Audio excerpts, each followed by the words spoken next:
Hey everybody, how's it going? Welcome to Root Health today, and today we're going over an article review. This article review was in the ACSM, that's American College of Sports Medicine.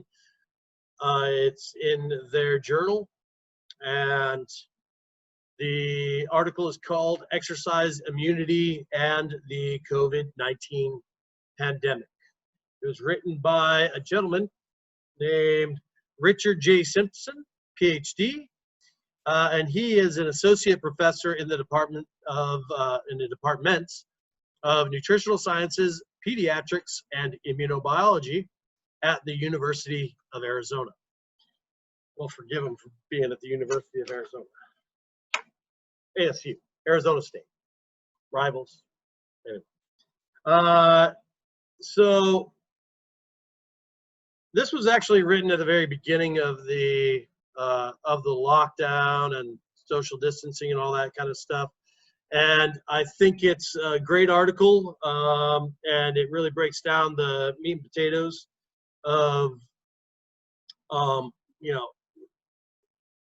keeping your body up, keeping your immune system up, using exercise. It doesn't mention some of the other stuff, like we've been focusing a lot on sauna use, ice baths, supplementation, nutrition, all that kind of stuff.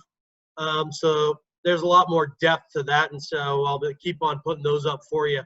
But today I just want to review this article. Most of my reviews we're not reviewing as in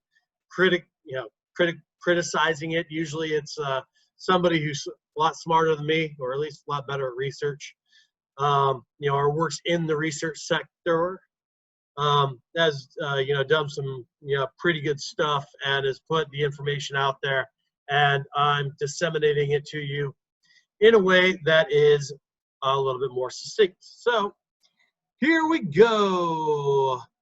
The human immune system is a highly intricate network of cells and molecules designed to keep the host free from infection and disease. Exercise is known to have a profound effect on the normal functioning of the immune system. Having higher age and sex-adjusted scores for cardiorespiratory fitness and performing regular exercise of a moderate to vigorous intensity exercise that fall within the ACSM guidelines has been shown to improve immune responses to vaccination, lower chronic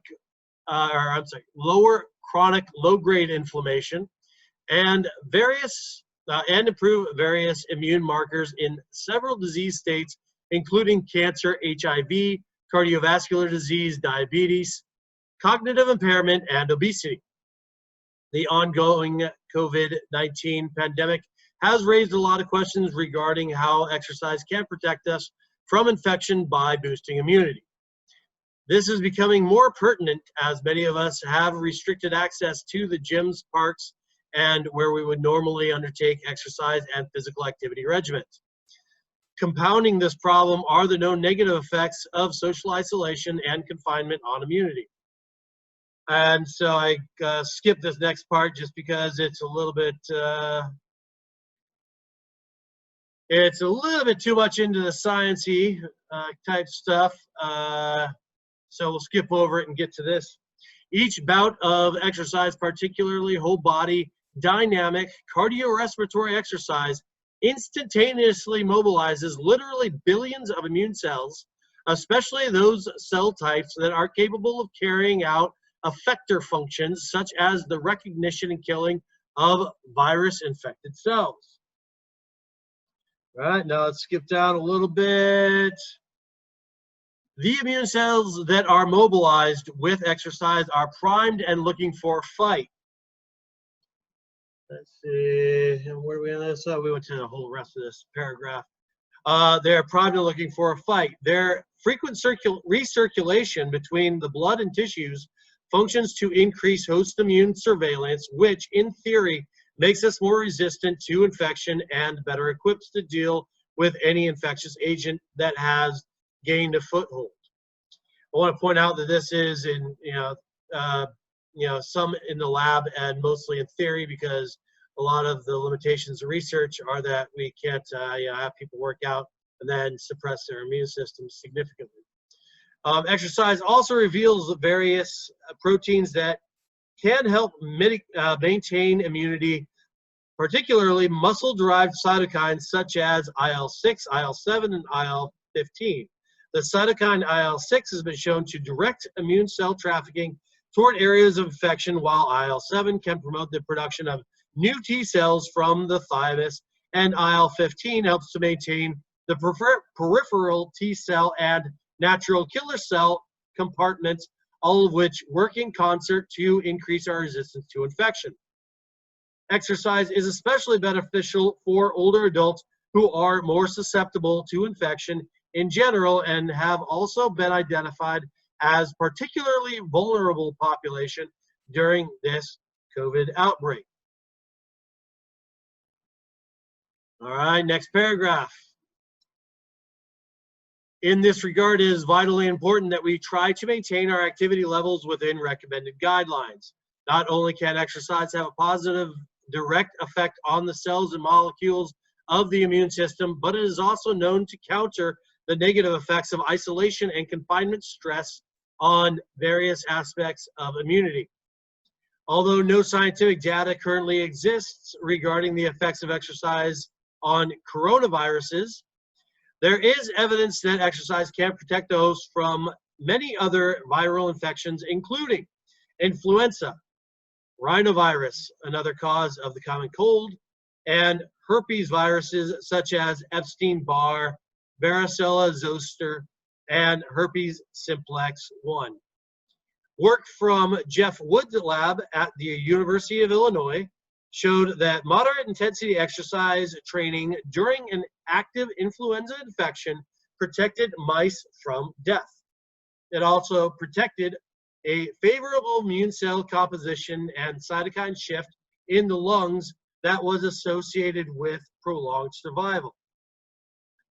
A major focus of our research is to understand how exercise can mitigate the negative effects of stress to maintain immune function, particularly during prolonged periods of isolation and confinement, such as space travel. Now they go on to talk about space travel and what they kind of discovered there. It's a little bit beyond our scope. So going to the end of the article, currently the greatest risk of COVID-19 infection is exposure. It is paramount that we find creative ways to exercise while maintaining social distancing and proper hygienic countermeasures. While exercise may not prevent us from becoming infected if exposed, it is likely that keeping active will boost our immune system to help minimize the deleterious effects of the virus, ameliorate our symptoms, expedite our recovery times, and lower the likelihood that we can infect others with whom we come into contact. And he goes on to say, this is merely my intuition, but I do expect a large body of exercise immunological research to follow after this pandemic so that we can provide more specific exercise recommendations as they pertain to infection risk and control in both healthy and clinical populations. And so that's the end of the article. I'll just go on to say, I've been pushing this pretty heavily in blogs and in our podcast, stuff like that. And there is, with respect to the moderate to intense exercise protocols, what is moderate to intense and defining those.